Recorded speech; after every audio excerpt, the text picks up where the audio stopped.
बहुत ही मार्मिक विवाह गीत। अगर पसंद आए तो लाइक कमेंट ज़रूर कीजिएगा। हटिया के सिंदूर महंग भैले बाबा, चुंदरी भैली अनमोल हे।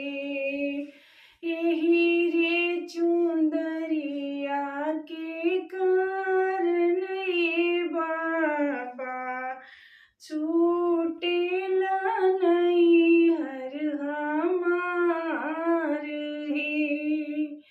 एही रे सेनुरवा के कारण बाबा, छूटेला नहीं हर हमार हे।